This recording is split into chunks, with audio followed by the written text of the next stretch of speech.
Yeehaw! What's going on, baby? Welcome back to the Absolute Lee Show. It's your boy, Lee. The second part of that name, man. It's a play on words. If you guys haven't gotten it up until this point, it's the word absolutely, but it's talking about me. Your host, your gracious host, your host who is so thankful that you tune in and you listen to this when we drop it and you like the clips and you share the clips and you comment and all that good stuff. And we're back in the saddle with you guys right now. We're doing it. We're doing it again. It's happening in the moment for me and Aiden right now, and it's happening in the future/past for you. But either way, gosh dang it, it's good to be back, and it's good for you to hear me. Aiden, the pod daddy of Nashville, sitting in his corner over there on the ones and twos. How you living? Glad to be with everybody in audio form. Yes, he is in audio form. And one of these days, I get comments all the time. People saying, "What's Aiden look like?" And I tell him, you know. He's a huge black guy, and you can tell that by his voice. Gosh, Aiden, the pod daddy, we're back. We're back in the home studio. We got the boys, Okie and Winnie. They're downstairs. They're behaving. Did they bark when I walk in? Sure. Did they bark every time I walk in? Absolutely. Am I here every week? Also, yeah. Is that a little confusing when for me, because they do like me and they're great dogs. I'm not dogging your dogs right now, but every time I walk in, Winnie acts like I'm here to just kill the whole family. They're a little too vocal. Yeah, they're a little vocal. They pipe down. Yeah, they pipe down immediately. Yeah. I walked in today, and before I even entered the house, as soon as I opened the door, Aiden just had both of their necks in one of his hands. He was just, not necks, not throats. I walked in and Aiden was holding his dogs like up in the air. No, he had both of their collars. He was double fisting his dogs, and it was nice. Things are grand right now, man. The weather's gotten so good that it's almost too good. It was 90 degrees yesterday, about 50% humidity, and that's a hard thing to do with a baby is to go out in that kind of heat, you know. But, you know, things are fantastic. And as always, thank you for being here and listening. My boy Jeremy, perhaps our number one listener, you know, Jeremy from Zanies. He is the man. Every time I see him, he mentions something from the podcast. So next time I see you, Jeremy, mention this. You got your own shout out on the pod. I love you, brother, and I love all you guys. We love you, dude. We do. We love you, man. I love you more. Aiden just kind of tagged on there at the end, but that's whatever, man. No. You got me. Yeah. So please. So yes, if you're listening and you are, if you're hearing this, that's a real, what am I looking at? That's a real Schrodinger's cat situation, I think. If you're listening to this, which you are because you're hearing it, thank you. And spread the love, you know, the deal, like, share, comment, subscribe, yada, yada, all that stuff that I got to say.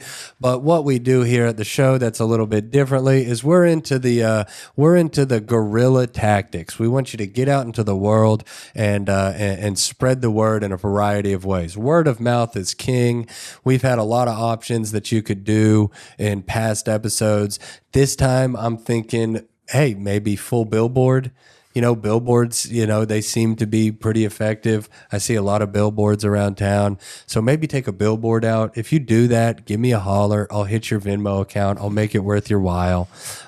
Hey, speaking of billboards, and I'm sure that 1 million people in Nashville over the years have had this thought.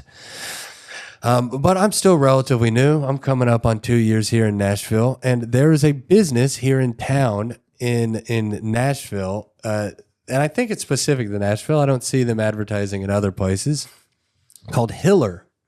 You know what I'm talking? You see those billboards? Hiller? Yes. Yeah. Hiller. I believe that they are they're a jack of all trades. I think it's like their vans. Yeah, I think it's like HVAC and plumbing, and they it's kind of a big umbrella of they'll come to your house and fix your stuff. And whenever I see the Hiller billboards or a Hiller sign or a Hiller truck, it really instills my confidence in the human race, specifically here in Nashville, right? it seems like people are ugly. It seems like people are like mean and want to see the world burn, right? But it's not the case because I've seen about 1,000 Hitler signs and billboards, and not once has someone made that say Hitler.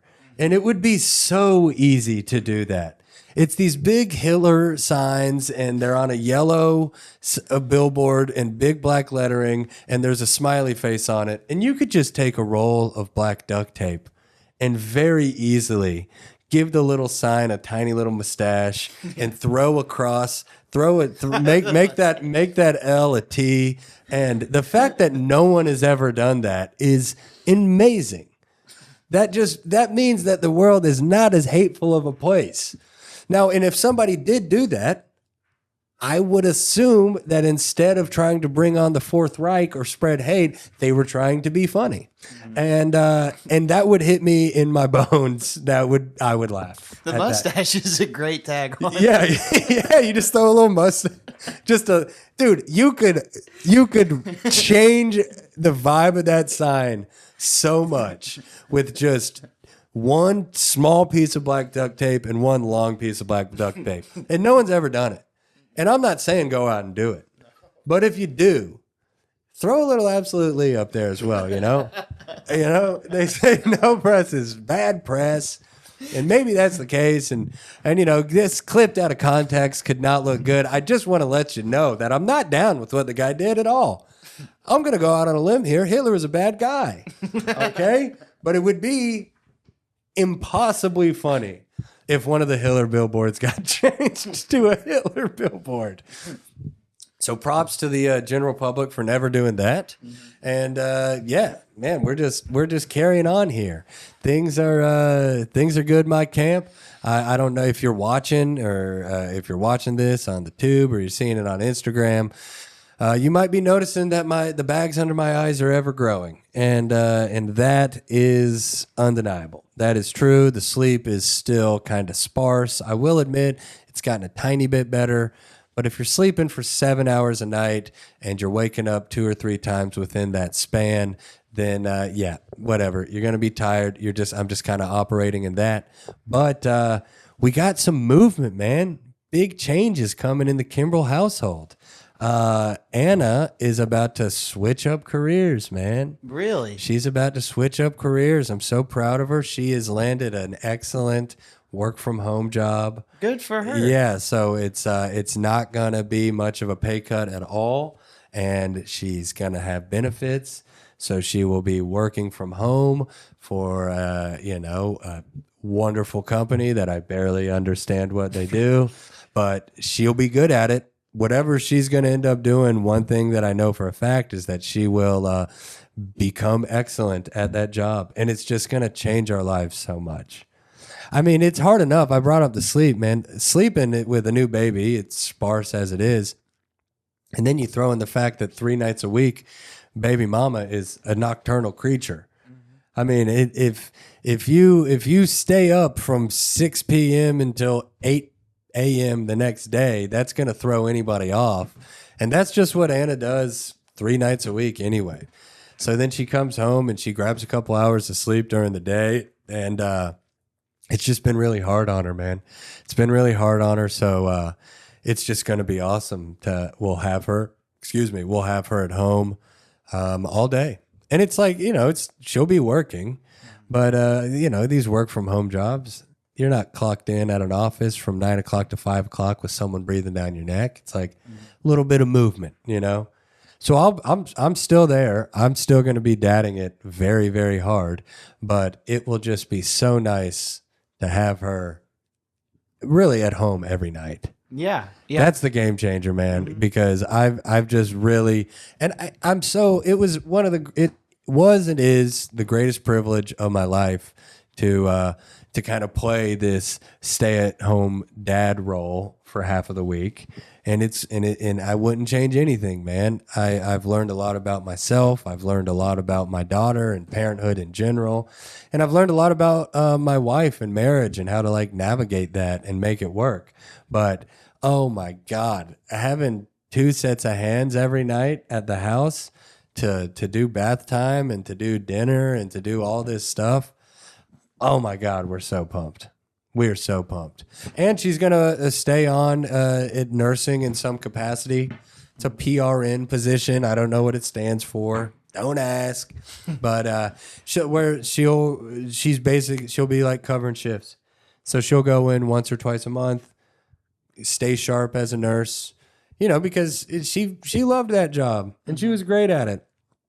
And nursing kind of feels like one of those gigs where, if you are a nurse for a period of time, even if you leave that job, you're kind of always a nurse, you never stop nursing.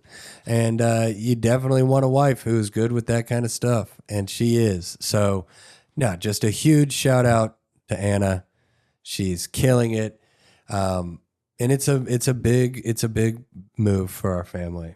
I'm so pumped. That's great. One thing that I was very fortunate to have growing up was my parents were home at night. Like they didn't have night shifts. So yeah. I'm sure, that's just a huge thing. That's a win. It's everything. And we're going to get to eat more dinners together. Yeah. And it's like, yes. Yeah. It's like so if Anna worked on Wednesday night and she'd get home Thursday at 8:00 in the morning or 7:30. She's sleeping until 1 or 2, and then she's missing that time. And I don't think Anna has any regrets. Certainly not.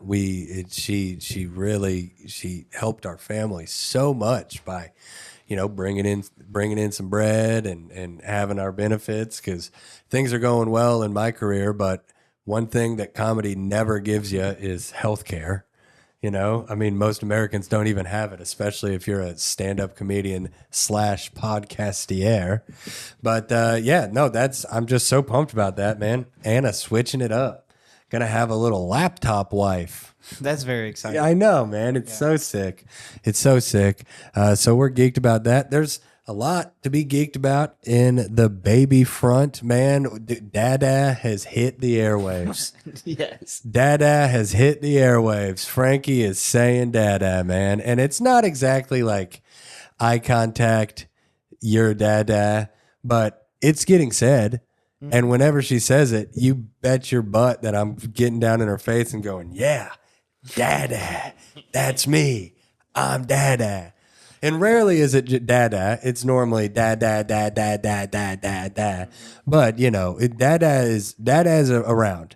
Dada has hit the airwaves, man, and it's just music to my ears. My heart explodes like a neutron bomb every time she says it, dude. God, it rules. She's got her top teeth coming in. She's starting to kind of look like a little beaver. She looks like Bucky. It's so fun, man. We got her some new toys because all her toys, we're the luckiest people in the world. We've maybe bought her 2 or 3 toys and we've got 1,000 of them. You get pregnant and everyone's like, hey, congratulations. Here's a stuffed porcupine or whatever. Here's a teddy bear. So she's got all the plushy stuff. Her whole pit is just lined up with all the soft. Yeah, it's the pit. And we talked about the pit expansion. The pit expansion, complete game changer. It's probably like 7 by 7 feet. It's like our entire living room. 49 square feet. It's about 49 square feet of baby pit. Yeah, for sure. We've got little tiny pianos in there that I've got duct taped to the bars of the pit so she can't flip them over. But I guess this is just par for the course for a baby, or even like another kind of pet, like a dog or a cat, especially, right? It's a classic trope with a cat. You get the cat all the catnip, you get them all the little balls with bells in it, and you get them all the little stuffed mice and everything. But what does the cat want to play with? A shoebox or the newspaper or whatever. And that is the case with Frankie. Frankie's favorite thing is whatever she feels like she can't have, right? So, stroke of genius, another shout out to baby mama Anna. We went to Family Dollar in our neighborhood and just bought a bunch of regular human things for Frankie. So Frankie's favorite toy is now like a silicone barbecue basting brush, and that she just carries with her constantly and chews on it. She loves a spatula. We got her a ladle. She loves her ladle. But the piece de resistance, her Frankie's favorite thing in the whole world is we got her own clicker, like her own remote. Because she just wants to grab the clicker to the TV. And we would, and so I just went to Target and got her own little Roku clicker. And it's funny because she's smart, man. It's like we would take the batteries out of our clicker and then give that to Frankie, and she would feel the weight difference and be like, "This yields no power. I have no interest in this." So then we'd put the batteries back in and give it to her, and then the TV's just like on and off, volume all the way up, on mute. Then it's on this, then it's on that. And that's not good for anybody's sanity. So I just went to Target, bought her own clicker, and it's one of her favorite things. It's like the number one thing that will get her to crawl. We'll just do some baby laps down in the pit. I'll put the clicker over here. She crawls over. I take it, put it on the other side of the pit. Use up all 49 square of those feet, baby. She's got to get them reps in, man. So Frankie's crawling. She's saying dada. She's got her new toys. It rips, dude. Really starting to figure things out, it sounds like. She's figuring some things out, man. Not just hold something like. No, hold putting something. the pieces together. Yeah. She's putting it together. You kind of see them all kind of getting going in her brain. It's so freaking awesome, man. It rules. She's eating like an absolute hoss. She loves Greek yogurt with blueberries mashed up in it. She loves like mashed up broccoli and apples and really just slop. You know, she's like her daddy. Anna made me laugh the other day. She made a shepherd's pie. You know what shepherd's pie is? God, just absolute peasant food. It's so good. Ground beef, peas and carrots, put that into a pan, cover that with mashed potatoes, pop it in the oven. I could literally eat that every day for the rest of my life.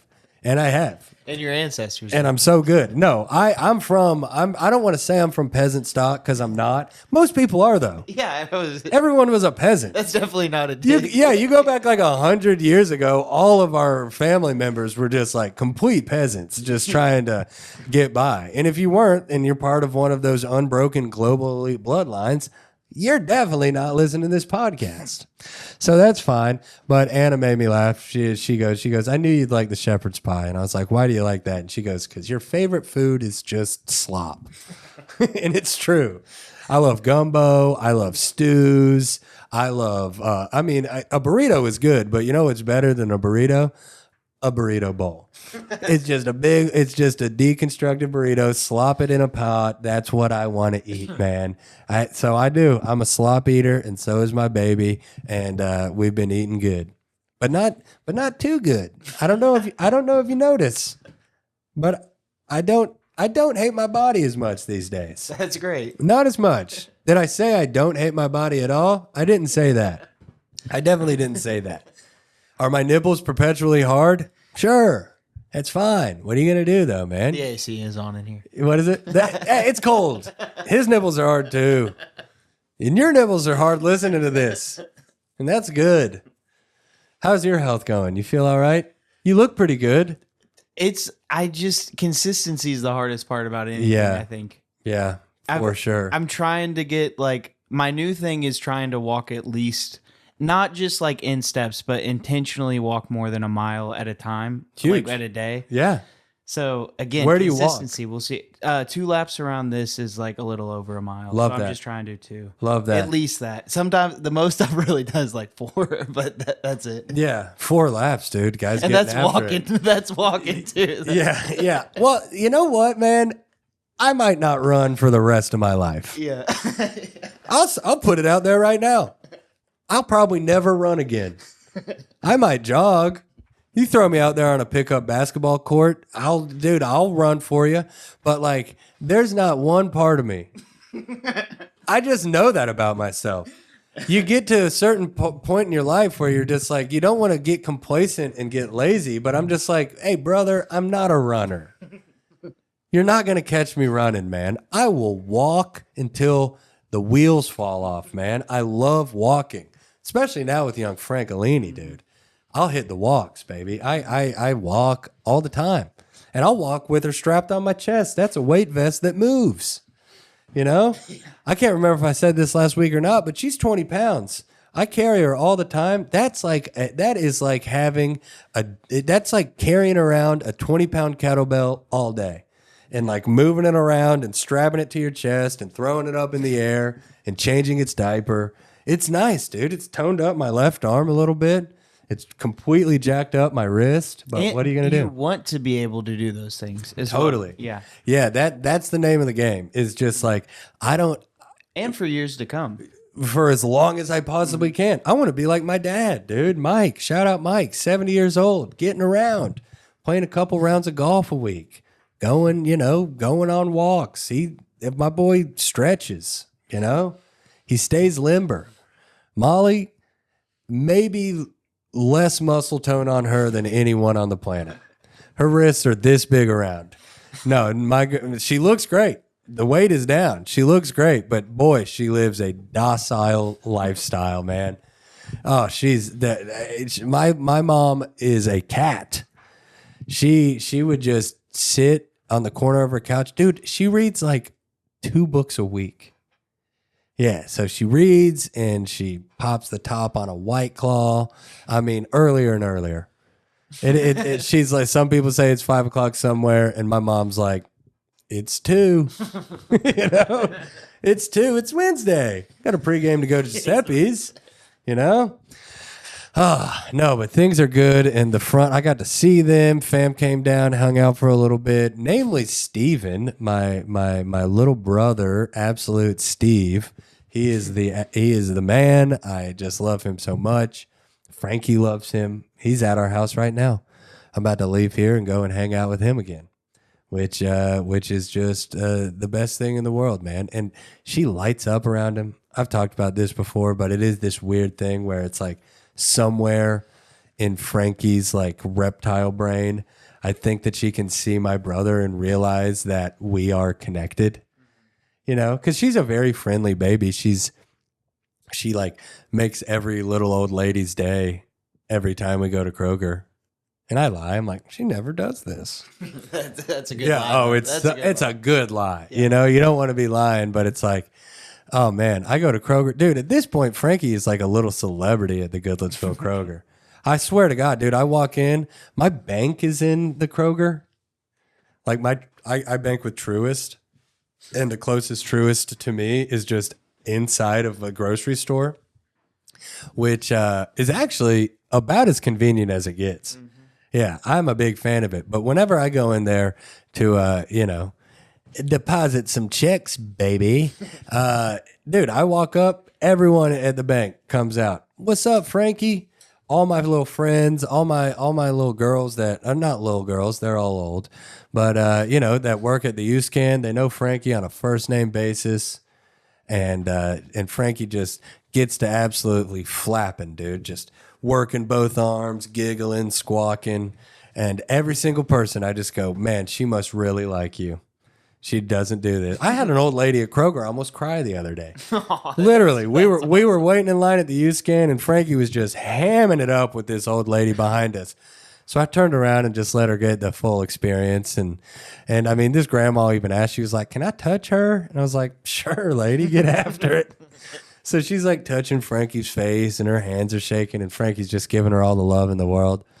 And then I leave, and we're leaving, and this lady, like, truly tears in her eyes. She was like, "I needed this so much. Thank you." So that's nice, dude. You talk to your baby, and you don't know what all's getting in there or whatever, but it's like I always just tell her, I'm like, making people feel good is what you want to do. Like, that's what you want to do in this world, is leave an interaction and somebody feels a little bit better than they did before you got there. Mm-hmm. Keep doing that. Even if those words aren't getting through, I mean, You're a social butterfly. That's why she's not afraid to be talking. Definitely. Or not talking, Definitely. but interacting with Speaking people. of social butterflydom and walking, what a weave. I've made like well, I guess four friends in my neighborhood on the walks, man. Love it. I was walking through the neighborhood and there was this other young couple pushing a stroller and they were talking to this little old lady who I know, Kathy. So I know Kathy and her dog, Abigail. Crazy human name for a dog.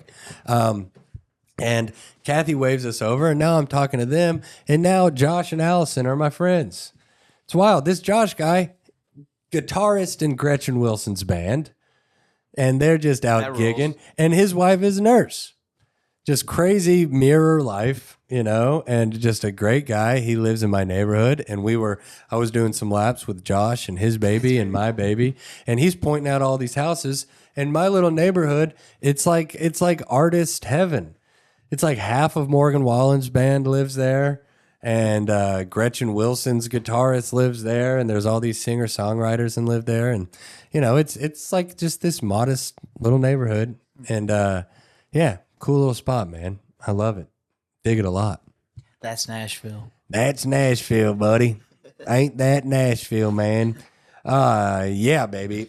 Speaking of Nashville, have you heard of Lightning 100, the radio station? No. It's like an independent radio station in Nashville. It's been on air in Nashville for a really, really long time. And I went on there, I guess with Thursday morning of last week, and was like on air with them. At Lightning 100 in the morning, and I was just doing a little press for this thing. Zanies and Lightning 100, the radio station, have teamed up, and they're doing a Nashville's Funniest Dad competition. All right. Yeah. So look no more. Yeah, and I'm hosting it, baby. And it's not like, Nashville's Funniest Dad competition, if you just got down to like the comedians who are dads, is a banger lineup. Yeah. But this is like more so guys who aren't comics, guys who have never been up on stage before. They submit. We're going to pick 10. And then, just a little competition with yours truly hosting it, doing some stand-up at the beginning and at the end. Mike James is going to be there doing some time. And it should be a big time. That is June 21st. It's a Sunday or a Saturday. And it's at 3 o'clock. In the main room at Zany's. Matinee show, baby. Matinee show. So, yeah, that'll be fun. I guess this is a little bit of press for it in its own right. So, if you're listening and you're a Nashville dad, or you've got a buddy who is, or maybe you're listening and you want to embarrass your husband, I'll put the link out on my Instagram, or maybe we can even put it in the notes of this podcast. But yeah, you just submit with a little video saying why you're Nashville's Funniest Dad, and hopefully you get picked. So that was fun.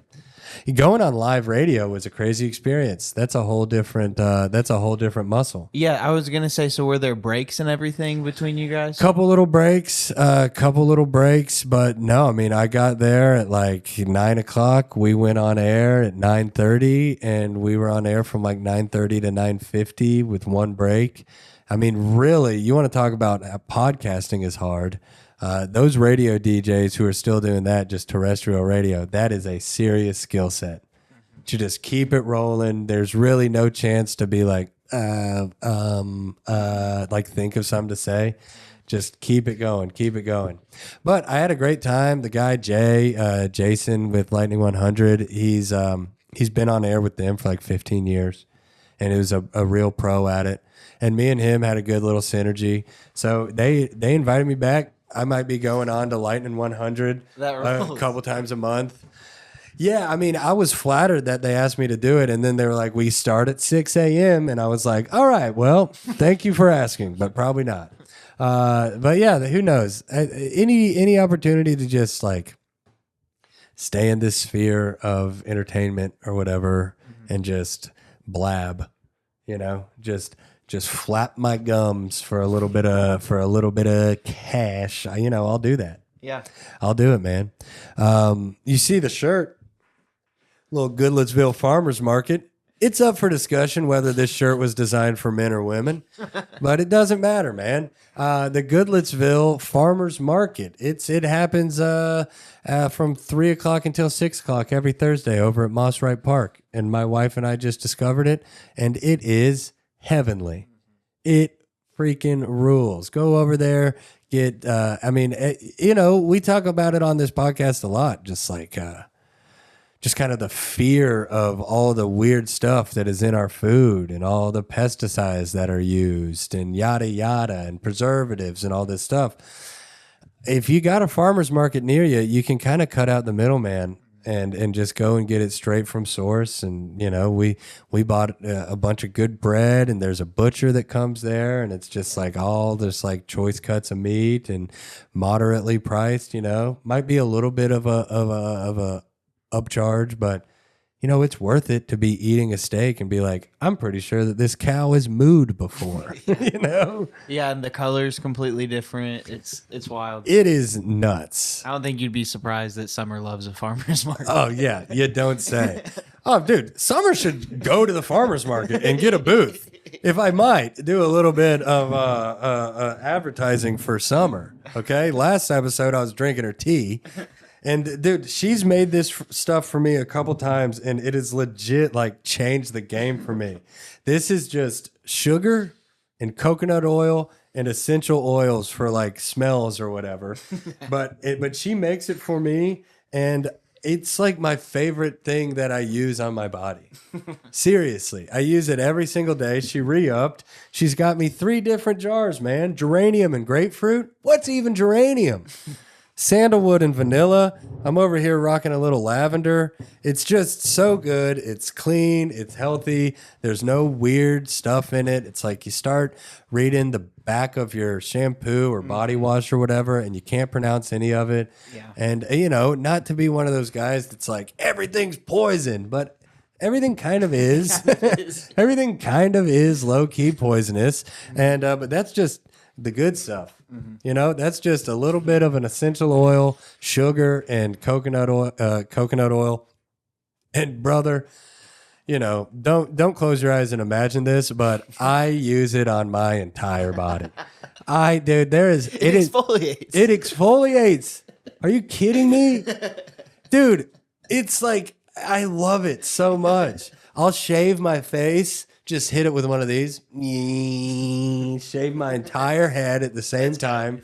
Yeah, it's great. No, I mean, if you're going to go bald, have fun with it, So I'll shave everything from the shoulders up at one time and then get into the shower, wash my face, and then just scrub down the whole thing. And it feels so good. And it gives you just kind of like a nice oily sheen, and your skin soaks it in. We've talked about it before. It's your biggest organ. You want to take care of it. So, yeah, man, it was just I'm so thrilled. I walked in. Summer hit me with 3 new jars of summer scrubs. And I just love them. So shout out to the first lady of the Nashville Pod universe for the new ones. Had a kind of a flattering little thing happen. On a past episode, I talked about how I went and spoke to my high school baseball team, and it really didn't have a great experience at all. But I was still humbled and flattered that they asked me to come and do it. And looking back on it, it's whatever. I think they enjoyed it. I think these kids these days just kind of enjoy things a little bit differently. But it was still a worth it experience. But in the same vein, one of my old middle school teachers reached out to me on Facebook and asked me, they were doing like a little alumni series for the middle school. And they just wanted me to like write a little note to this class of 8th graders and talk about challenges that they're going to face and how to overcome them and all that cliche stuff. And basically they were like, the crux of it was like, what is your job and how did you get there? And it was a difficult thing to write. Mm-hmm. It was hard to write, man, because it's like the advice, if you want to be a stand-up comedian, it's like there's several roads to take.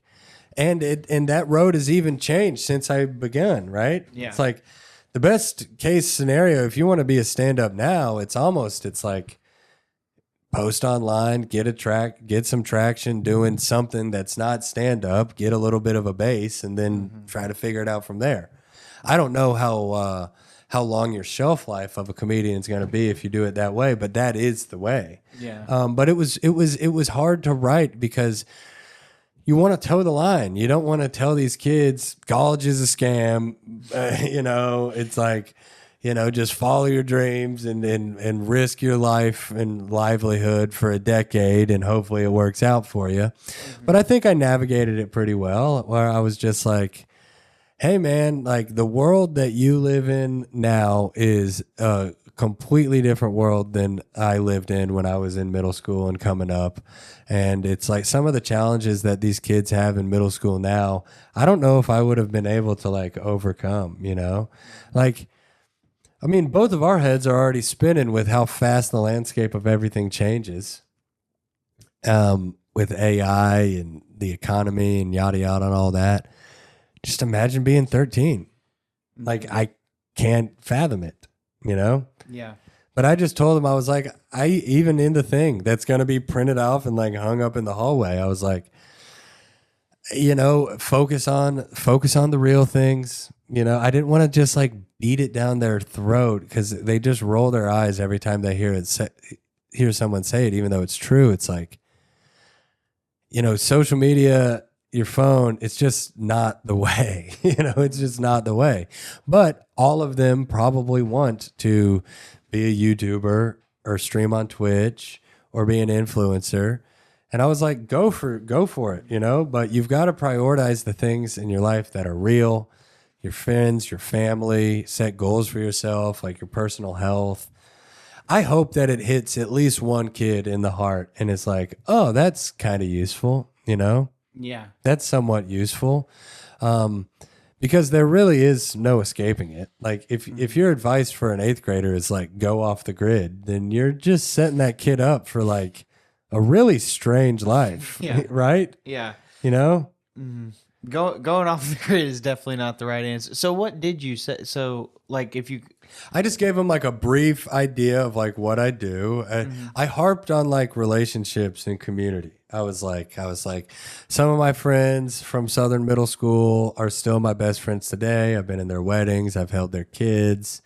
I said, one of the things, I don't know if they kept it in there or not. I was like, my greatest accomplishment is my family, my wife and my daughter. And then in parentheses, I was like, don't do that until you're like at least 27, but start a family, it rules, which is weird advice to give like an 8th grader, I guess, but they asked.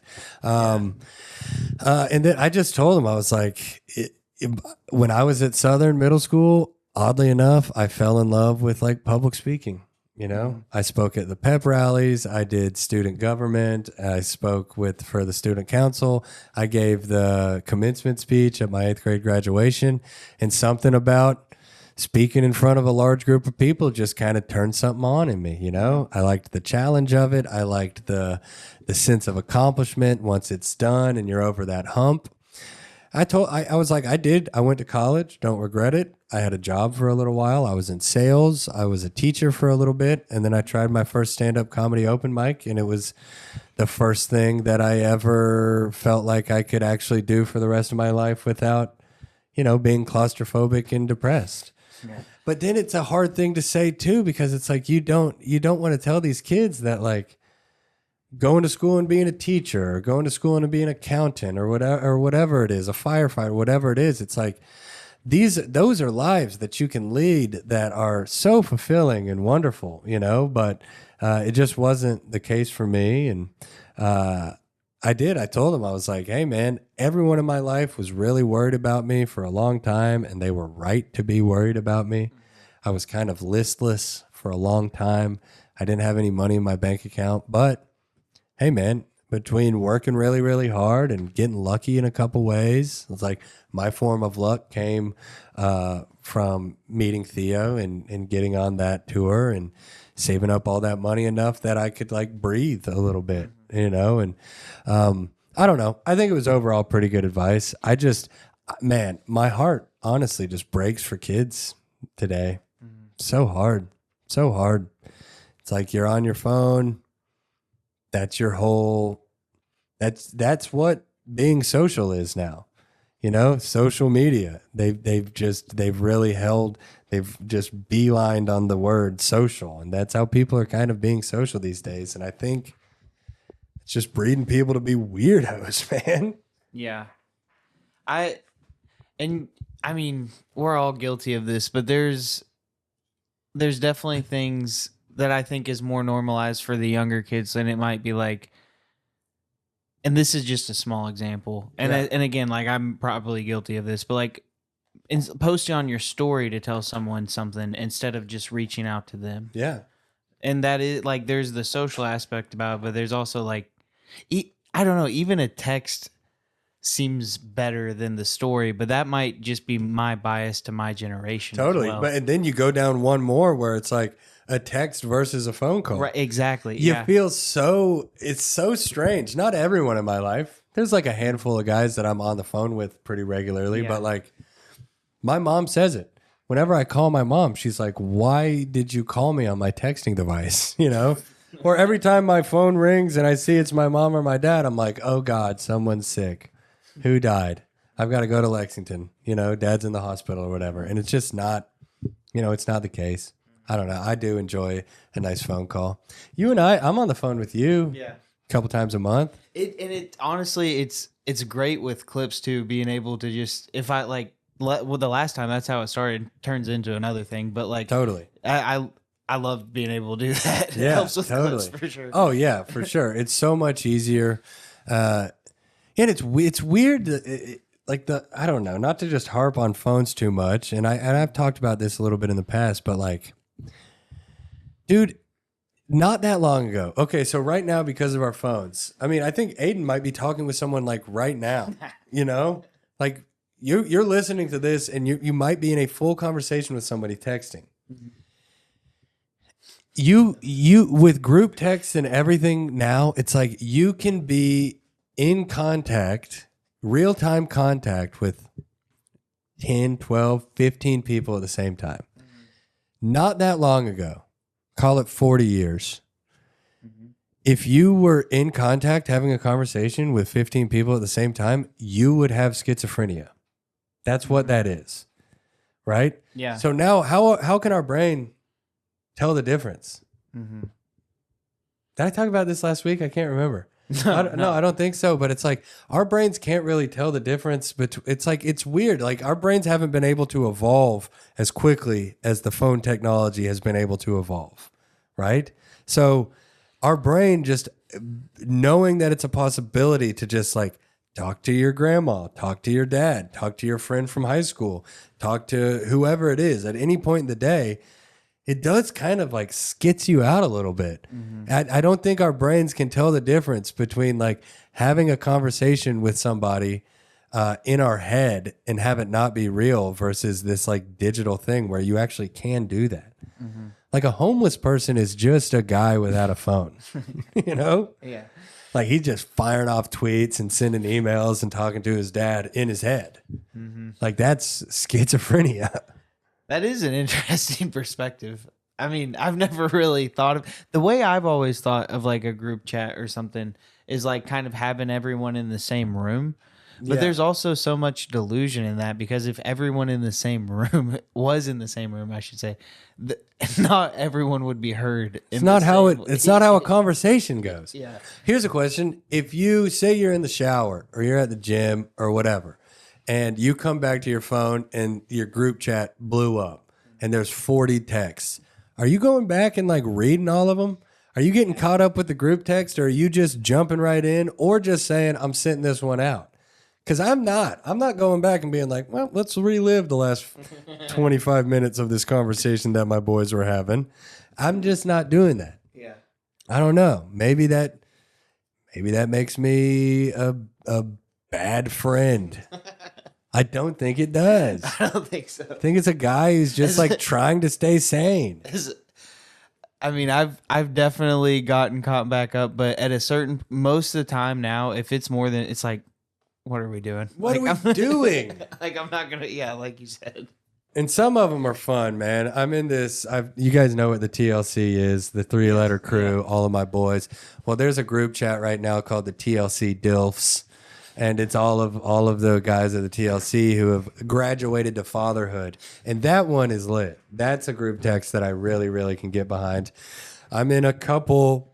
Best Family Ever is a good one. That's me and my family plus Anna.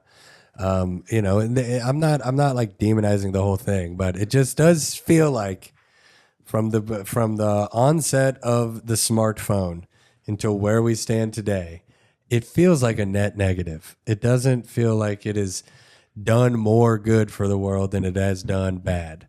And I started talking about this because the middle school kids, and I don't know, talking to some of them, I do think that they're kind of going in the other direction. I think they look at us, millennials, and what are you, Gen Z? Oh, I was gonna say, is Gen X? No, that would be. I'm gonna have to look. Yeah, I'm 98. I was born in 98. Okay, I don't really even know, but I think hopefully they look at us and just think that we are cringe, and Yes. you know, and they do, because that's what younger generations do. They look up to the older people and roll their eyes. Well, hopefully they do that. Hopefully they look up at, you know, all these people who are influencers or whatever and kind of roll their eyes and say, no, I want an actual life, you know? So hopefully that's the case.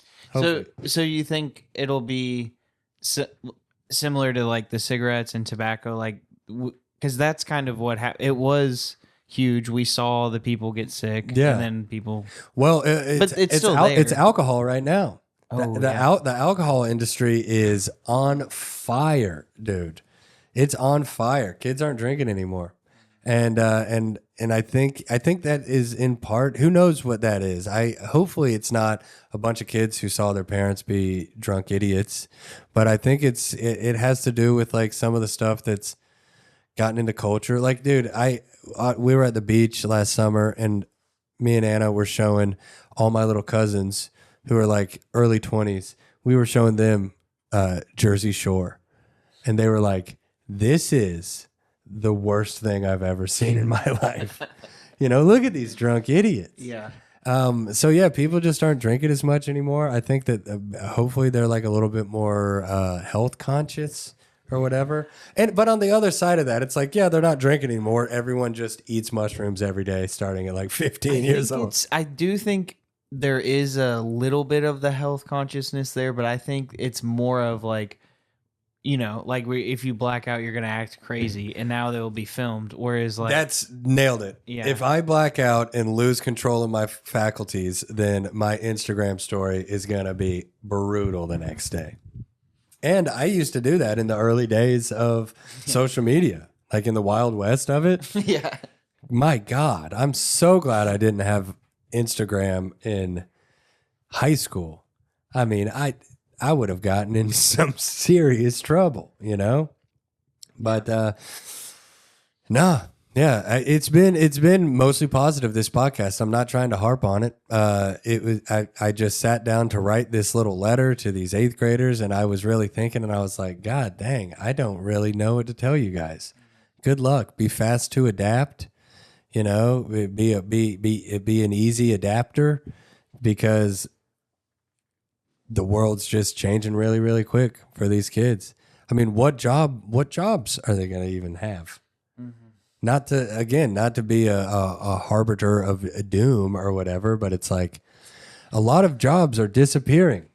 So what's it look like? What's it look like in the future for these kids? What are they going to do? Okay. So I've been thinking about this from a different perspective. Summer and I have been rewatching The Office. Okay. That is, most of it's about 15 years ago. Yeah. Or a little more. Yeah. And it seems like a completely foreign setting. Yeah. Like that is it's a few people's norms today. But not really. But not, like those characters are younger than me. Yeah, I know. Jim's Jim. They start at like 24, 25. Yeah, it's not how it's going anymore. Yeah. It's not how it's going anymore.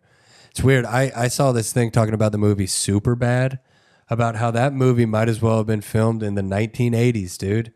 They didn't have I saw that. it was filmed right before the release of the iPhone. That movie is such a throwback to what it used to be as a youth. You could go out, you'd go to a party, you wouldn't be worried about anything being filmed or recorded or anything like that. And what that does to the psychology of somebody, especially a young person, is the jury's still out. We still don't really know. But if you look around and see what's kind of seems to be happening to society and culture right now, I would argue that it's not good. You know, everyone's kind of like paranoid or whatever. Yeah. Dude, speaking of paranoia, ticks. Yeah. Ticks. They're here. And it's such a weird thing. It's like, you know, getting a little tinfoil hatty or whatever, but like, it's so weird that it's now on all of our algorithms. I was talking this morning at the Life of Dad podcast. It's all in their algorithm. It popped up in Anna's algorithm. It was in mine. I asked Aiden. It's in his algorithm. All these videos about ticks and Lone Star ticks and then these little vectors of disease. And they're popping up in my backyard, man. They're popping up in my backyard. We've got this little tub that you put inside the tub to give Frankie a bath. Okay. And I took it outside and I put it in and just laid it down in our yard, put a little soap on it, hosed it down, wiped it down, brought it back in, put it back in the tub. And then I fill up the tub within the tub to give Frankie a bath last night. And there's a dang tick in our bathtub. And I mean, it just really freaked me out. And what does it mean? It's like, it's so hard to try to articulate, but it's like a chicken or the egg situation. And I've talked about this on the pod before. It's like, is it in everybody's algorithm because that happened organically and everyone is just at the same time coming online and noticing ticks and being worried about ticks? Or what you were saying before we recorded, is it in everybody's algorithm with some sort of design to kind of, as a psyop, to freak everyone out about ticks and say, don't go outside, Yes. or don't touch grass or whatever it is. So it's like, it's probably a combination of both of those. Yes. Yeah. You know, but I mean, the tick thing is really scary. And this was months ago. I did the little blurb on Lyme disease. And that it was almost certainly an engineered bioweapon that either got out on accident or was released on purpose. But now it's got this huge revival, and it's not just Lyme disease. It's these Lone Star ticks that are coming off a deer or whatever, are giving people these things called what's it called? Alpha-gal? Alpha-gal syndrome. Alpha-gal, which sounds like it would be a podcast on the Andrew Tate network or whatever. But alpha-gal, you get bit by a tick and now you're like deathly allergic to red meat.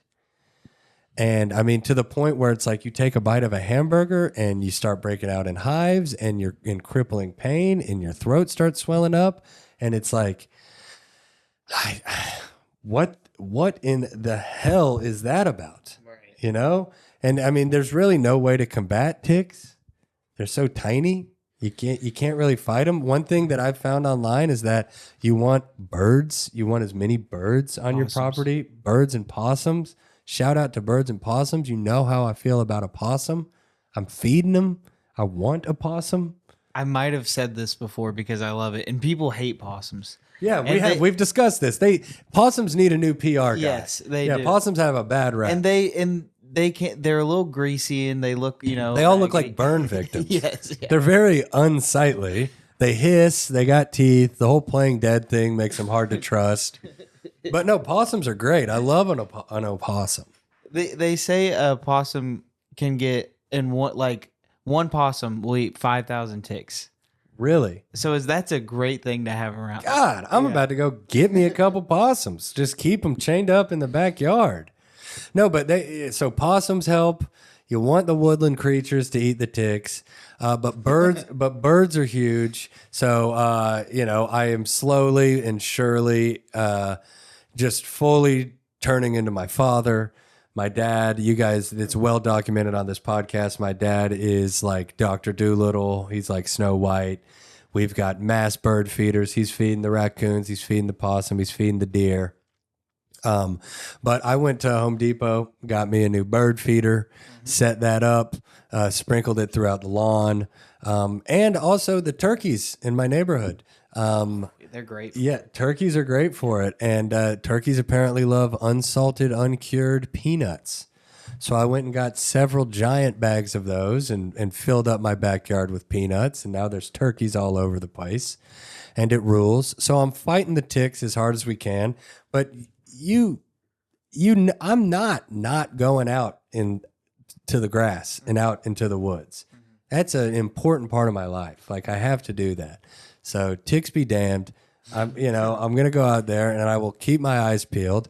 And if one is on me, then I'll get it off. But I mean, alpha gal, dude, where did that come from? Tell me how that is just a naturally occurring thing that happens. I just, that to me just rings. That is some weird scientific bioweapon experiment type thing, man. And if you're, hey, absolutely heads, on top of your absolutely head, throw on the tinfoil hat. Because we know, man, we know for a fact that Bill Gates had his fingers in some of this tick research. We know he does. We know he has. There's videos circulating online right now of boxes of ticks just being dumped into fields. Tell me why, brother. Tell me why. And now Alpha Gal has just sprung out of nowhere. It's making people allergic to red meat. Well, who's got skin in that game besides one Mr. William Gates, dude? Bill, I'm on to you. We know it. He's like the number one guy behind these weird frankenfoods and impossible meats, and we just know that stuff is bad for you now.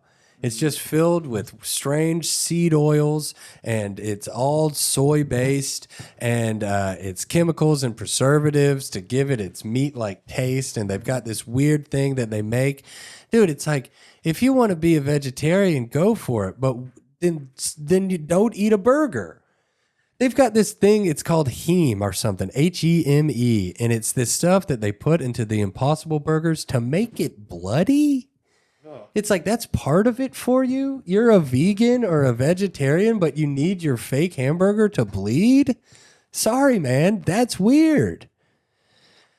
I don't know, Bill Gates buying up all the farmland, dude. I looked this up. Bill Gates owns almost 1% of all the farmland in America, 275,000 acres. Bill Gates owns that farmland. And the reason why he is so behind this fake meat and genetically modified meat is because he thinks that, like the gases that are released from cows are causing climate change and the greenhouse gases and the use of all the land. And it just reads like total crap to me, man. You can't tell me that part of the reason why there's climate change happening right now is because cows fart too much. Shut up, man. I don't believe that. If cows farted so much that it's destroying the environment, then everyone would just walk around just being like, God, it smells like shit in here, man. And that's not the case. Yeah. It's not. Cow farts aren't destroying the world, brother. So call me crazy or whatever, but it's like ticks, alpha gal, fake meat, Bill Gates buying all the land to save the planet. It's just one of those weird ones that just feels, I don't know. Truth has a resonance to it. You read something and you go, I don't know if I buy that. And then your gut is correct a lot of the time, So I don't know. Yes. Yeah. The tick thing freaked me out. If a tick gets on my baby, scares me. I've heard that if you get, and I've never done this, but I've heard that if, like, say if Frankie got a tick, you could save the tick. That way, like, you could get it tested. Oh, yeah. Yeah. Oh, yeah. Interesting. The tick that I found in the bathroom, I picked up with a paper towel, pulverized it, dude. Literally punched a tick, punched it with anger, and then flushed it down the toilet. Squeeze it. Yeah. Squeeze it. Then I get alpha gal, can't eat meat anymore. Whatever. But parasites. I don't like to kill Like if I see a spider, I'll take it outside most of the time. Same, brother. Same. I'm that kind of Me vibe. too, man. Me too. But with the tick, I'm completely with you. And even mosquitoes, it's like they're parasites to me. Yeah, they are vectors of disease. Yeah. And I talked about the mosquito bucket last week, I think. I can't remember. We made it, Anna, this is a shout out, baby mama. And we had a mosquito issue going on at our house for a variety of reasons. We're near a creek. Our gutters were a mess. Oh, shout out me. Clean the gutters. Clean the gutters of a rental home. You want to talk about the worst job of all time? Clean the gutters of a rental house? Oh my God, there was so much stagnant water up in our gutters. I had to go buy a ladder. I mean, I'm really getting after it. But clean the gutters. That kind of helped with the mosquitoes, but they were still an issue. We have the porch light. Everything is drawn to light. Bugs are weird. So there was just too many mosquitoes. So then Anna looked it up. We made a mosquito bucket. 5-gallon bucket, put a lid on it, drill some holes in the lid, fill it up with water, drop one of these little tablets in it, and then mosquitoes will go in there and be like, buzz, buzz, I'm going to make babies. And then guess what? All your babies are dead. So my wife and I are just taking out at generations of mosquitoes. And again, all life on earth is beautiful, but a thing that can bite me, get me sick, and make me itch, you're going to die. Right. I'm going to kill you. So the mosquito bucket worked, and shouts out to the spiders too. Spiders love a mosquito. So I cleaned off my front porch the other day and saved some of the spider webs, you know. Doesn't look as clean, but they eat bugs. They eat bugs that I don't want there. So welcome spiders. Right. And I'm with you. God, we got good hearts, Aiden. Yeah. If there's a spider in my house, it's getting hit with a cup and then a piece of paper underneath the cup. And then you're taking it outside and say, good luck, Godspeed. And occasionally, here's the bummer. Sometimes you accidentally kill the spider. Hey, man, it's price you pay. Yeah. You're going to come in my house, spider? I'm 10,000 times bigger than you, man. I tried. Hey, I'm a gracious king. I'm going to help. But, hey, dude, if you die because you're really small and I'm really big, hey, that's how the cookie crumbles, brother. Good way to look at it. I'm sorry, man. I tried. I did all I could. You rolled up in my house. That's right. You rolled up in my house. And sometimes if Anna sees a spider, it's immediately out. Mm-hmm. If I see a spider in my house every now and again, I'm like, do your thing, dog. Try to stay out of sight, you know? Yeah, go and kill the bugs that I don't want in here. But it's nice. Dude, I fed a turtle. God. Yeah, I saw that. Yeah, you saw that? Yeah. Yeah, man, that was nice. I found out a lot of people reached out. I put this video up on Instagram. There's a little turtle. It was in my front yard. I was feeding her strawberries, dude. And she was munching them. Yeah. I mean, hitting them with like eating them like a cartoon turtle. It was so great. I sat there and watched her with Frankie. And I found out it was a her because FAK, Favorite Aunt Kelly, shout out Aunt Kelly. What's up, lady? She hit me up. The turtle was like burrowed in the ground. That turtle was laying eggs. And that's why she's a favorite Aunt Kelly. That's why she's FAK. Because she's listening to the pod. Right, yeah, that's a fun fact right there. That's a fun fact. and so, you know, Turtle Watch is on, you know. I don't know. I haven't seen the eggs, but she did kind of burrow them again.